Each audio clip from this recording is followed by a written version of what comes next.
এভাবে বাসায় মোমো বানিয়ে খেলে আর বাহিরে গিয়ে খাওয়া লাগবে না। আমার যখনই মোমো খেতে মন চায় ঠিক তখনই আমি নিজের হাতে এভাবে বানিয়ে নিই।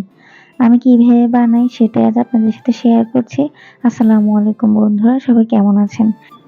১.৫ কাপ আটা, পরিমাণ মতো লবণ, ১/২ কাপ পানি দিয়ে একটা খামির তৈরি করে নিচ্ছি।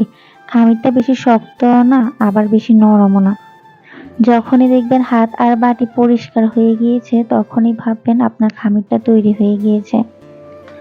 এই তো দেখতেই পাচ্ছেন আমার খামিরটা একদম রেডি হয়ে গিয়েছে। এরপর খামিরটা আমি ঢাকনা দিয়ে ৩০ মিনিটের জন্য রেস্টে রেখে দিব। আপনাদের হাতে সময় থাকলে সেক্ষেত্রে ১ ঘন্টাও রাখতে পারেন। এরপর ১.৫ কাপ চিকেনের পিস নিয়েছি, এগুলো এখন একটা ছুরির সাহায্যে কিমা করে নিব। আপনারা চাইলে ব্লেন্ডারেও ব্লেন্ড করে নিতে পারেন। এই তো দেখতেই পাচ্ছেন আমি অনেক সহজেই কিমা করে ফেলেছি।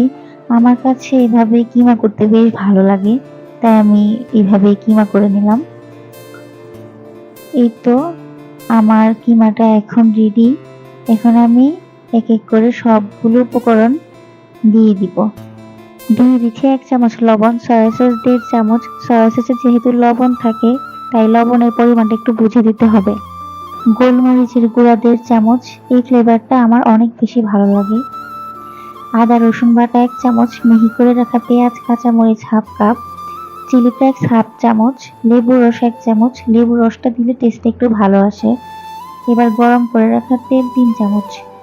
মাংসটাতে যেহেতু কোনো ফ্যাট নেই তাই তেলটা ব্যবহার করেছি, আপনারা চাইলে নাও দিতে পারেন। সবকিছু দেওয়ার পর একসাথে মিশিয়ে নিয়েছি।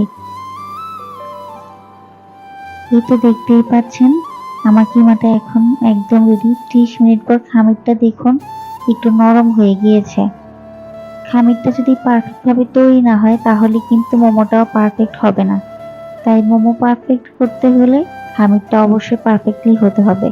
এরপর আমি লিচি কেটে নিয়েছি, সবগুলো লিচি কাটা হয়ে গেলে এবার আমি ছোট ছোট করে রুটির মতো বানিয়ে নিব। আমরা লুচি বা পুরি যে সাইজে বানিয়ে নিই ঠিক এভাবেই বানাতে হবে।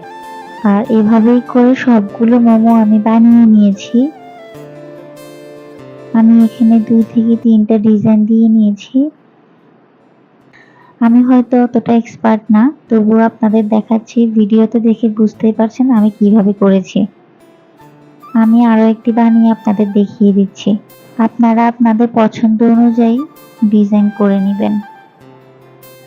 এভাবে করে আমি সবগুলো মোমো বানিয়ে নিলাম। এই তো দেখতেই পাচ্ছেন সবগুলো মোমো আমার বানানো শেষ। এই পর্যায়ে এগুলো সংরক্ষণ করতে চাইলে ডিপ ফ্রিজে ১ ঘন্টার জন্য রেখে শক্ত করে নিতে হবে। ১ ঘন্টা পর নামিয়ে জিপলক ব্যাগে বা একটা এয়ারটাইট কন্টেনার বক্সে ঢুকিয়ে মাস জুড়ে সংরক্ষণ করতে পারবেন। মোমো সিদ্ধ করার জন্য আমি একটা রাইস কুকারে পরিমাণ মতো পানি দিয়ে স্টিমারের উপর তেল ব্রাশ করে মোমোগুলো সিদ্ধ করে নিয়েছি। ১০ থেকে ১৫ মিনিটের মধ্যে মোমোগুলো হয়ে গেলে নামিয়ে নিয়েছি।